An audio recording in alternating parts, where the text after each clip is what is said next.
Olá, que bom que a gente está aqui novamente. Que bom receber você aqui no canal da Igreja do Bosque dos Eucaliptos, a Igreja Adventista do Bosque dos Eucaliptos. A gente, a cada semana, vem estudando um tema que é guiado pelo nosso guia de estudos, né? Que a igreja promove, e a cada semana a gente estuda um tema diferente. Nesse trimestre específico, a gente tem estudado sobre o crescimento no relacionamento com Deus. Temas que abordam, né, essa nossa caminhada cristã.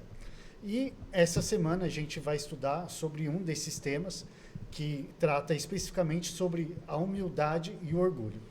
E não sei se de repente você já parou para pensar isso, mas é incrível como no nosso dia a dia a gente encontra pessoas com a tendência de se achar ao máximo, né? Quem sabe a última bolacha do pacote. A gente convive com o orgulho o tempo todo. Pessoas que não aceitam críticas, quer seja elas construtivas, né? Principalmente as construtivas, que são as boas críticas, né? Que a gente pode dizer. Pessoas que adoram rebaixar pessoas que estão à sua volta. Mas Jesus, né? E a nossa lição, ela traz um aspecto assim forte com relação a isso, uma chamada forte de Jesus com relação a esse aspecto. Em Lucas 14:11, ele fala assim: porque todo aquele que se exalta será humilhado, e aquele que se humilha será exaltado. E para me ajudar nesse tema, a gente tem aqui dois convidados que a gente vai destrinchar essa questão do orgulho, da humildade, né, do nosso ego. E eu estou aqui com o Oswaldo. Tudo bom, Oswaldo? Tudo bem, Eduardo? Um prazer estar aqui com vocês, poder refletir um pouquinho, estudar um pouquinho, relembrar um pouquinho do que nós estudamos durante a semana. E gratidão aí pelo convite. Legal. E o Oswaldo, eu posso dizer para vocês que o Oswaldo é um dos meus professores, né, da classe de escola sabatina. Então a gente frequenta ali a mesma classe e por vezes eu tenho ali o privilégio de assistir ele passando a lição aqui, e hoje você está compartilhando com a gente aqui para o pessoal que está online aqui. Então, obrigado por aceitar o nosso convite. E junto com a gente também está o Isaías, né, uma das mentes brilhantes aqui da nossa igreja, né, um jovem bastante estudioso. A gente esteve trabalhando junto em alguns departamentos da igreja, e sempre é muito bom estar com vocês, Isaías. Eu que digo isso, é uma felicidade imensa estar sempre aqui com companhia de figuras tão ilustres, né? Aprendendo o máximo com gente tão incrível aqui junto comigo. Então, vamos começar a nossa conversa aqui, né? Sobre humildade e orgulho, né? Até fiz um trocadilho, né? Estava vindo para cá e aí eu pensei, será que a gente vai estudar isso aqui, né? A gente vai falar de orgulho com humildade ou a gente vai falar de humildade com orgulho, né? Porque a gente corre um risco, né? Em tudo que a gente faz, né? De esse problema de ter o orgulho nas nossas ações, né? E aí, Oswaldo, começando contigo aqui, vamos conversar um pouco sobre a origem, né? Porque o orgulho, ele se inicia em algum momento, né? E aí, na verdade, todo pecado se iniciou em algum momento, mas parece que o orgulho foi o pontapé, né? O que você pode trazer para a gente, assim, dessa origem, né? Do orgulho, a raiz do orgulho? Perfeito, Edu. A gente sabe que o orgulho ele nasceu primeiramente no coração de Satanás, né? No coração de Lúcifer ainda. E até tem um texto aqui de Isaías, no capítulo 14, a partir do verso 12, que fala assim: eu subirei ao céu e serei acima das estrelas de Deus, exaltarei o meu trono e no monte da congregação me assentarei nas extremidades do norte. Então aqui é um texto, né, que o profeta Isaías, não é o Isaías que está com a gente aqui, né, mas é o profeta Isaías, ele trouxe para nós, e eu acho o início dessa frase, ele resume o que nós vamos falar um pouco, né? Ele fala, eu subirei, né? O orgulho, a ideia inicial do orgulho é centralizada no eu. Quando eu centralizo as minhas opiniões, as minhas ideias no eu, quando o foco é o eu, o egocentrismo, aí o orgulho ele começa a crescer. Eu começo a ter uma percepção errada de quem realmente eu sou e do meu posicionamento aqui nessa terra. E Satanás, né, Lúcifer, lá no início, ele já nos dá o exemplo do que nós não devemos fazer, que é a centralização daquilo que está acontecendo ao meu redor em mim. E principalmente ele, né, que tinha esse contato direto com Deus, se colocar e querer se colocar acima de Deus. Exato. E olha só, o Isaías, uma faísca, né? Então, a faísca do orgulho, ela nasce interiormente, né? Mas ela é alimentada do mesmo jeito que uma faísca, ela não incendeia uma floresta sem ter um combustível. Da mesma forma, o orgulho, ele precisa de um combustível, né? Para ser alimentado, né? Então, e a gente tem um exemplo no próprio guia de estudo que fala dos discípulos, né? Então, pensando assim, né, que os discípulos, eles caminhavam, né, e o próprio Oswaldo falou aqui, né, Lúcifer estava num ambiente perfeito, e a gente tem os discípulos que, embora não estivessem num ambiente perfeito, estivessem num ambiente de pecaminosidade já, mas eles estavam ao lado do mestre, né, eles estavam ali dia a dia com Jesus. E aí a gente percebe que em algum momento eles começam a discutir. E aí vem o orgulho de novo. Quem é mais importante aqui, né? E até indagam a Jesus sobre isso, né? Quem é o mais importante? E o que você acha, assim, que são os fatores que alimentam, né? Que dão combustível, né? Para esse lado que, quem sabe, que é um vírus que tem dentro da gente, né? Que a gente herdou do pecado, né? O que você acha que pode alimentar isso no nosso dia a dia e que possa, talvez, ter alimentado os discípulos, né? Para chegarem a esse ponto de indagar o mestre de quem era o mais importante entre eles? A resposta fácil para essa pergunta, por mais que eu veja ela ainda como incompleta, seria situações de sucesso, né? Ao longo da nossa vida, nós temos situações que acabam dando bons sentimentos na gente, que não é um sentimento, de certa forma, bom, esse sentimento de orgulho. Mas por que eu digo que essa é uma resposta incompleta, né? A comparação, talvez uma das mais conhecidas em nosso meio, é a mesma água quente, né? Que endurece o ovo, amolece a batata. A partir do ponto que nós tiramos Deus de centro da nossa vida, essas situações que seriam situações de alimentar nossa fé, de um crescimento espiritual, acabam fortalecendo o orgulho, né?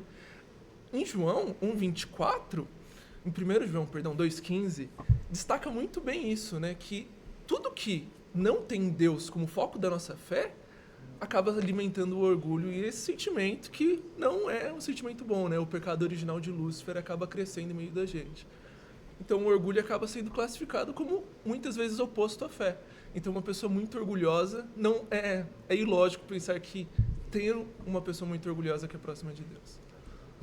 E o guia de estudo também, né, Isaías, Sim. ele fala que muitas vezes a gente não acorda falando assim, eu vou ser orgulhoso hoje, né? É uma coisa que vai acontecendo aos poucos, né? Vai alimentando o nosso ego e quando a gente vê, parece que a gente já está no piloto automático, né, Oswaldo? Então parece que a gente se torna orgulhoso e nem se dá conta que está sendo orgulhoso. Parece que já começa a fazer parte do nosso caráter, né? Então você vê aquelas pessoas que se acham acima das outras pessoas que, né, a gente comentou, não aceitam críticas, né? E aí, qual situações do dia a dia, assim, né, de modo prático, você acha que pode aparecer essa questão do orgulho pra gente, né? E aí vocês podem falar, né, os dois aqui, situações assim, né, para quem está em casa assistindo, quem sabe alguém que está no piloto automático, a gente fala, tá vendo? Quando você faz isso, você está sendo orgulhoso, né? Será que vocês podem trazer algum exemplo aqui pra gente?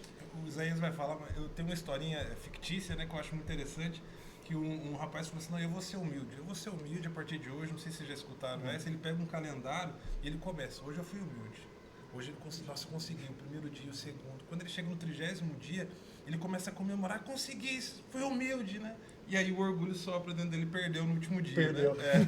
Ficou orgulhoso de ter sido humilde, né? Um pouquinho do exato, que você... exato. Mas o Isaías vai trazer pra gente, né, Isaías? Alguns pontos, né? No dia a dia a gente tem diversos, né? Eu penso que o mais óbvio é toda vez que você cumpre uma atividade difícil, você acaba muitas vezes pensando que conseguiu por conta de suas capacidades, né? Mas outro ponto que eu acho que é o orgulho que muitas vezes nós não percebemos é quando você recebe um conselho, quando alguém vem comentar alguma coisa contigo e você só concorda por educação, né? Muitas vezes, muitas pessoas mais sábias, mais experientes vêm e dão recomendações, dão orientações e você só concorda a pessoa foi legal, tal, mas aquilo entrou, ela passou por um ouvido pro outro, você nem se importou. Então, existem várias situações no dia a dia que são situações de trabalhar, né, com o orgulho ou a humildade. Por assim. Quem sabe um chefe, né, que chega e dá uma bronca ali, né, chama atenção, aí você, tá bom, mas por dentro você fala, não, não tem nada a ver isso aí, né? Você não tem a humildade de reconhecer um conselho sábio, né? Então, e aí o orgulho, ele tem essa faceta, assim, né? De ser... De, às vezes, a gente está acontecendo na nossa vida e a gente não enxergar, né? Mas parece também que tem um outro ponto que parece que quando erra do outro, a gente tem um raio-x que enxerga quilômetros de distância, né? Você fala, cara, aquele cara é orgulhoso, aquele cara é um camarada que não aceita uma opinião, é um camarada que se acha, né? Tal. Mas a gente também tem uma dificuldade para reconhecer quando a gente erra, né? E aí, né? Talvez olhar para o outro e falar, nossa, aquele camarada é orgulhoso, aquele camarada se acha. A gente é fácil, mas e a gente, né? E às vezes, né? O Oswaldo aqui é casado e tal, e às vezes até dentro de casa, né? A gente tem essa dificuldade, né? De reconhecer um erro diante de um filho, reconhecer um erro diante de da esposa, né? Então, por que você acha assim, e a gente pode discutir junto, você acha que às vezes é tão difícil a gente reconhecer o erro, né? Ser orgulhoso a ponto de não reconhecermos o erro, né? Que estamos errados. É interessante, Edu, esse ponto que você está tocando, que você já está... a gente começa a trabalhar um pouquinho até da solução do problema, né? Primeiramente, a gente tem que entender, Davi, ele diz assim, em pecado me concebeu minha mãe. Ou seja, nós nascemos em pecado, nós somos criados por pecadores. Então, a nossa formação, ela vem de pessoas que também tinham problemas com orgulho. Então, nós experienciamos as coisas na nossa infância, tudo aquilo que a gente vivenciou formou quem nós somos. Então, quando nós vamos nos deparando com as situações da vida, tem muita coisa que nós fazemos que nós não percebemos realmente, como você falou, mas não é por maldade, né? Nós estamos num processo de crescimento. E aí entra a importância da humildade, né? Por isso que nós temos que orar a Deus todos os dias, para que Ele coloque em nós a humildade. Porque através da humildade eu consigo começar a enxergar os momentos onde eu tenho permitido que o orgulho domine as minhas ações e os meus pensamentos.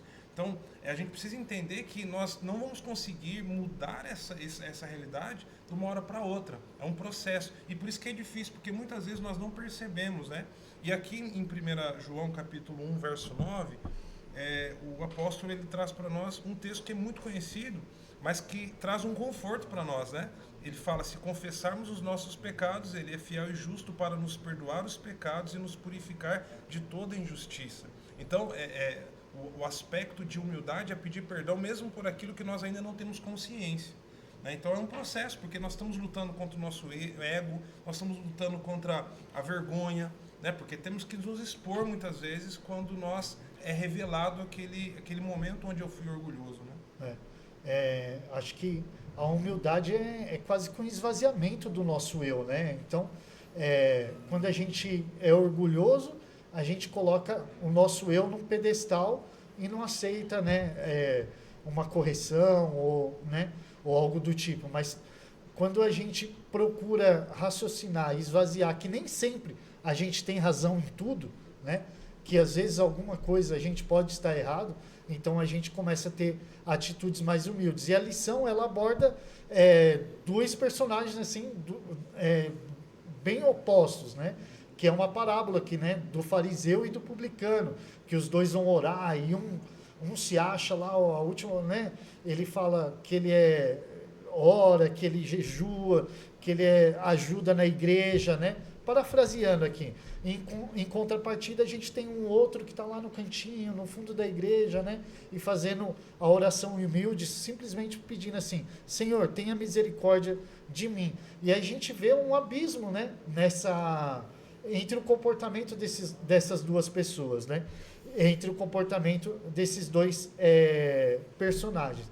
E o que me arrepia aqui nessa história é que, de repente, se a gente fosse contratar, se a gente fosse eleger para um cargo na igreja, possivelmente a gente elegeria, né, o orgulhoso, né, aquele que se autopromoveu, né? E Isaías, o que você acha que essa história aqui pode revelar a maneira como a gente se enxerga muitas vezes, né? A maneira como a gente se enxerga, né? Principalmente, né, fazendo esse contraponto entre o fariseu e o publicano.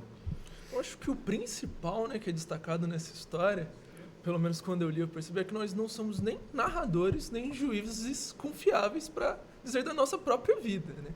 Nós, que teoricamente somos as pessoas que mais nos conhecemos, muitas vezes somos como justamente o fariseu, que era o líder da igreja, era o cargo mais alto da sociedade judaica, e na cabeça dele ele fazia tudo certo, ele era um cidadão exemplar no modelo judeu. Então, nós muitas vezes nos encontramos nessa situação. Pô, mas eu vou à igreja todo sábado, eu sou líder do ministério, ajudo toda semana, sou alguém bom, mas aí que está o ponto, né? Se a gente pegar, por exemplo, Davi, que é um homem segundo o coração de Deus, em 2 Samuel 12 é destacado. Ele precisou da advertência de Natã para mostrar da situação de pecado dele, justamente com Betseba, e ele foi humilde de reconhecer isso. Mesma coisa Paulo, o maior pregador provavelmente, que foi responsável por levar toda a mensagem para a Europa e fez chegar até nós hoje, se classificava, né, em 1 Timóteo 1,15 como o maior dos pecadores. Então até mesmo o fato de nós pensarmos, pô, fui humilde essa semana, ou pô, tô fazendo tudo certo, sou esse publicano, né, não sou o fariseu, já é um momento de faísca do orgulho, né? Exato. Um momento que deixamos o orgulho transparecer por estarmos sendo muito humildes, como o irmão Oswaldo já destacou anteriormente na história. Exatamente. Mas aí, Oswaldo, aí eu fico numa encruzilhada aqui, cara. Aí será que a gente deveria ser sempre como publicano? Então, assim, o Oswaldo, por exemplo, ele é líder aqui do ministério na igreja. Então, será que eu não deveria liderar um ministério porque eu estou correndo o risco de ser um fariseu? Né? Será que a Bíblia ela está indo contra isso, a busca da excelência, né? A busca de fazer um bom trabalho? Né? Vamos conversar um pouco sobre isso, né? Porque me parece que assim, se eu vou buscar excelência, vou buscar um bom trabalho, talvez eu estou mais arriscado aí na linha do fariseu do que do publicano. E talvez, será que eu deveria... não, deixa eu ficar quietinho aqui para não correr esse risco. Vamos discutir isso um pouco. Perfeito. Edu, é interessante a gente pensar que quando Cristo ele contava uma parábola, ele tinha um foco específico. E o foco dele nessa parábola era um foco focado no orgulho e na humildade. Aqui não entrava em xeque, não estava sendo analisado a vida dos dois. Né? Aqui é bem provável que o fariseu poderia ter uma conduta que se assemelhasse mais com a vontade de Deus.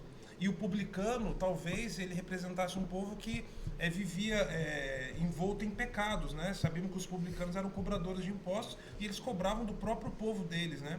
Então Jesus ele faz um convite, né? Na Bíblia a gente vê 2 cobradores de impostos que deixaram de ser. Por quê? Porque era da vontade de Deus que deixasse, que foi Mateus e Judas. Nesse contexto não estava sendo observado a vida deles, a conduta deles. O que estava sendo observado eram as atitudes, eram as intenções do coração.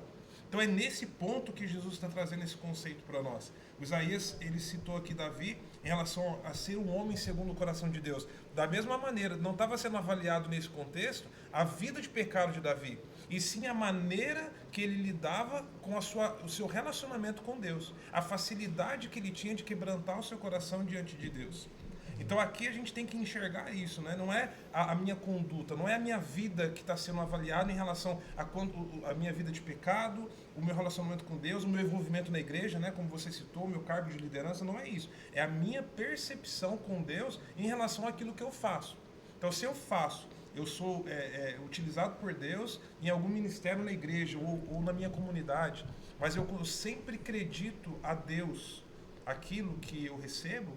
É simples, né? Essa semana, algumas semanas atrás, o pastor Rodrigo Silva ganhou um prêmio, né? De ser o religioso mais influente. E eu achei lindo, quando ele recebeu, ele falou: toda honra, toda glória seja dada a Deus. Não que ele seja um exemplo para nós, ser seguido de Jesus é o nosso exemplo, mas ele revela um pouco do como deve ser a nossa postura em relação àquilo que a gente faz aqui nessa terra.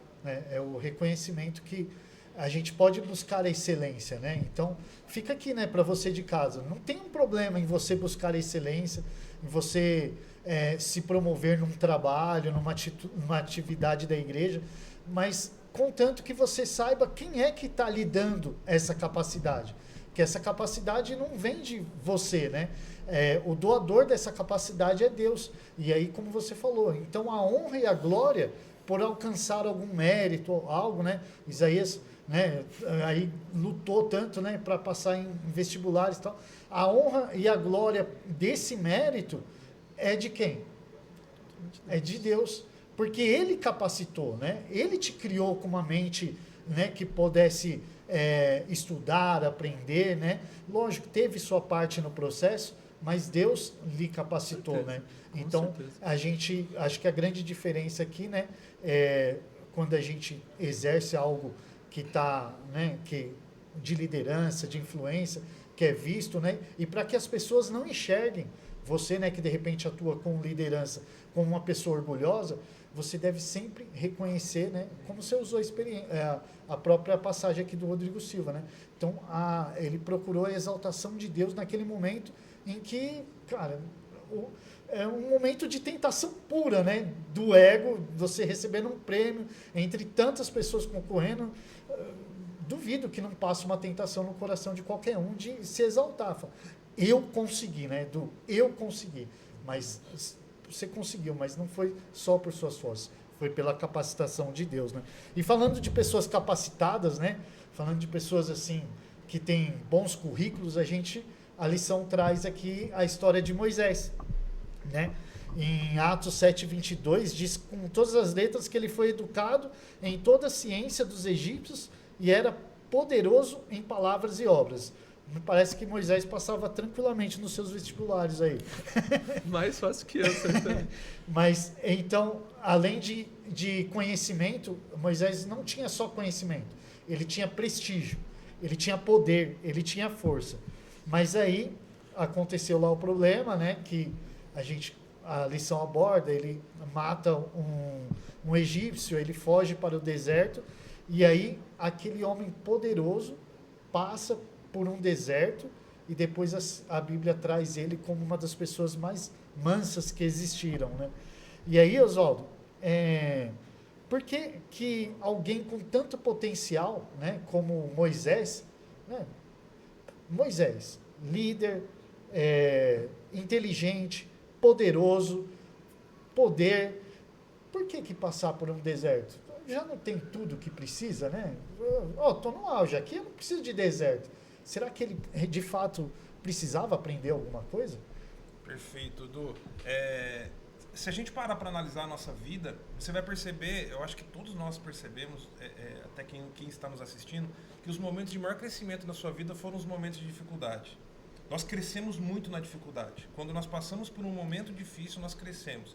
E é importante entender que Deus tinha um propósito especial para a vida de Moisés, como tem na vida de cada um de nós. A grande questão é o quanto que eu tenho me colocado nas mãos de Deus para que o propósito dele se cumpra na minha vida. Então, o propósito de Moisés era um propósito fora do comum, né? Ele liderava ali milhões de pessoas rumo à Canaã celestial. Então, primeiro, ele tinha que libertar o povo de uma escravatura, um povo que havia nascido escravo, para ser levado para um outro local. Então, assim, era um propósito muito grande. Para isso, Deus precisava que ele tivesse alguns comportamentos específicos, principalmente mansidão, porque liderar um povo que havia nascido escravo, que tinha dificuldade com regras e tudo mais, era um desafio muito grande. Então Deus estava preparando Moisés. E aí eu falo, né, o meu conceito diante dessa história, principalmente, de que muitas vezes nós vamos passar por provas, mas para que Deus possa nos moldar, nós estamos em processo de maturação, né? Nós estamos em processo de nos tornar aquilo que Deus quer que nós nos tornemos o tempo todo. Nenhum de nós chegou já no ponto onde Deus gostaria que chegássemos, né? Eu gosto muito da ideia de que nós somos justificados quando nós conhecemos a Cristo e nós entramos num processo de santificação. Eu gosto de exemplificar a santificação como um degrau que eu subo todos os dias. Então, todos os dias eu estou subindo um degrau para que eu possa me assemelhar mais com Cristo e possa principalmente cumprir o propósito dele aqui nessa terra. E às vezes até eu acho que numa situação de poder, né, numa situação onde que você domina, onde que tá tudo sob seu controle, talvez seja mais difícil para Deus agir, né, na sua vida. Então, às vezes Deus vai te dar um desertinho e você fala assim, cara, você precisa de mim, você precisa se moldar um pouco. Eu acho que foi isso que aconteceu ali com Moisés. Mas aí, Isaías, essa pergunta talvez seja bem complexa e a gente pode conversar junto aqui. Afinal de contas, os momentos difíceis, né, que a gente está conversando aqui, eles transformam a pessoa ou eles revelam quem a pessoa já era? capciosa. Levemente, mas os momentos difíceis, né, na Bíblia destaca muito bem que são necessários, como você mesmo disse, para o polimento, para esse processo, né? Tem uma música muito antiga da igreja que fala que o ouro nas chamas duplica o valor, né? Mas na Bíblia tem vários relatos disso, de realmente transformação nesses momentos. Eu acho que o mais fácil de dizer que as pessoas podem mudar, né, não são apenas reveladas, é em Provérbios 17:17, provérbio super conhecido, que a todo tempo se ama um amigo, mas no momento de dificuldade que isso se mostra, irmão, que essa amizade realmente é fortalecida, se aproxima. Por mais que destaque, né, revele ainda mais um caráter, há esse poder transformador. Outro exemplo que a gente está destacando mesmo aqui é o povo de Israel no deserto. Eles ficaram 40 anos no deserto para que eles pudessem entender, para que eles fossem transformados e aprendessem esse conceito novo de como seria essa nova vida fora da escravidão. Na ciência hoje a gente trabalha muito, discute muito, né, o termo de neuroplasticidade, que se você exercitar o seu cérebro você pode aprender novas habilidades, rejuvenescer seu cérebro, como aí dizem, né, e vários outros conceitos de até mesmo pessoas com maior experiência conseguir fazer coisas que há muito tempo não conseguiam justamente por esse treino. Então os momentos de dificuldade têm esse poder de treino intensivo, de transformação na vida de cada um de nós. Podemos dizer dessa forma. E eu acho que assim, a dificuldade, né, os desertos, né, ela revela a fragilidade do nosso interior. Ou seja, se você é tão bom assim, por que você está passando por um deserto? Entende? Né? Então você passa por situações que você não tem o controle de tudo, né? E aí Deus fala assim, tá vendo? Cara, você não tem o controle de tudo. E aí é nesse momento que Deus fala, você precisa de mim. Né? Você precisa de mim. Para de achar que você resolve todas as situações sozinhos, né? Você precisa de mim. E aí nessa entrega a Deus, né, do deserto, que acontece esse processo que vai nos moldando, né, e vai nos tornando melhor, como o Oswaldo falou, nesse processo de santificação. Cada dia a gente melhorando um aspecto da nossa vida. E isso exige muita humildade da nossa parte, né?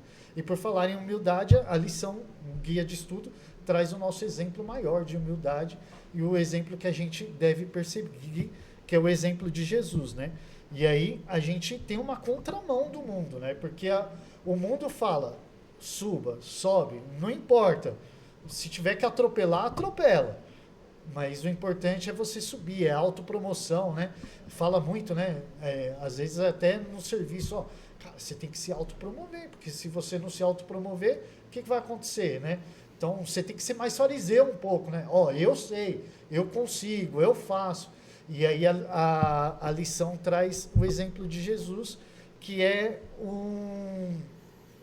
uma lógica invertida, né? Uma matemática diferente, né? O guia cita que a humildade, ela precede a honra. Eu gosto muito dessa frase. A humildade ou precede a honra, e a gente pode fazer o contraponto dessa frase, dizendo que o orgulho precede a queda também, né? Do mesmo jeito que a humildade ela precede a honra, o orgulho ele precede a queda. Então a pessoa que é muito orgulhosa, em algum momento ela vai cair nesse orgulho, né? E aí o guia de estudo crava Jesus como exemplo supremo de humildade.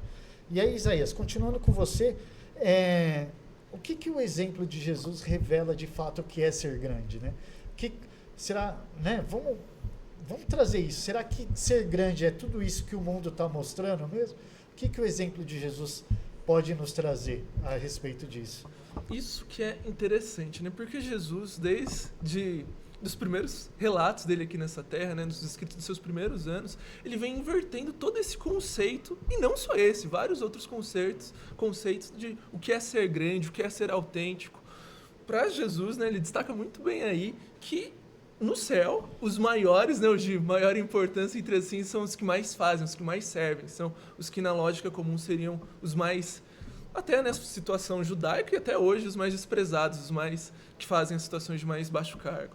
Da mesma forma, é interessante que nós, na nossa caminhada cristã, todos nós buscamos autenticidade, né? É algo muito falado no mundo afora, tem vários filósofos que destacam todo esse conceito. Spinoza fala da busca pela máxima potência de ser, Nietzsche fala do autoencontro, né? Que você precisava entender qual era o seu propósito, definir suas próprias metas, mas para Jesus e para o cristão, a autenticidade, esse fato de se encontrar, é ser mais parecido com uma pessoa, né? Então, quando nós temos Cristo como o centro da nossa caminhada, como o centro da nossa jornada de santificação, isso acaba ficando mais claro até por aí. Porque nós entendemos que é nós que deveríamos estar lá lavando os pés e não esperando que fôssemos lavados, entende? Exato. Quanto mais você serve, mais próximo de Cristo você está. Então é justamente esse processo de esvaziamento, esse processo de deixar o ego de lado e ser mais parecido com Cristo. Eu diria que quanto mais próximo de Cristo a gente chega, mais pó a gente se sente, né? E não tem como ser orgulhoso, né? Aí, mais necessitado dele a gente se sente, né? E aí a gente acaba se tornando pessoas humildes, né? Mas aí o material, ele faz também traz aqui um alerta bastante forte aqui, né? E ele chega a classificar o orgulho como o pecado que mais ofende a Deus, né? Ele fala assim, que quando nós nos tornamos autossuficientes, a gente simplesmente evita olhar para dentro de nós mesmos, né? Então, Oswaldo, aí eu vou jogar essa batata quente para você agora, né? O caminho que Jesus mostrou é tão claro, né? Que a humildade, ela é libertadora, né? E é o caminho que a gente deve seguir. Mas o que é que tem dentro da gente que insiste em resistir a não ir por esse caminho? O que a gente pode falar sobre isso? Então, o que Jesus, né, o nosso guia de estudo, ele cita, inclusive, o livro de Filipenses, no capítulo 2, onde fala que Cristo, ele recusou, né, ali os atributos divinos, né, ele recusou ele viver como um Deus aqui. Só que a gente entende teologicamente que Jesus no Velho Testamento, no Antigo Testamento, ele foi um Deus atuante no Antigo Testamento. Então, ou seja, ele não se esvaziou da divindade no Antigo Testamento, por quê? Porque no Antigo Testamento, o Deus que precisava agir, que precisava participar, era o Deus divino, Jesus. No Novo Testamento, após ele vir, né, nascido ali de Maria, ele tem um outro propósito. O propósito agora é morrer por cada um de nós. Então, uma coisa que eu já falei na minha outra resposta, que a gente precisa orar muito a Deus, é o senso de propósito. Jesus tinha um senso de propósito claro.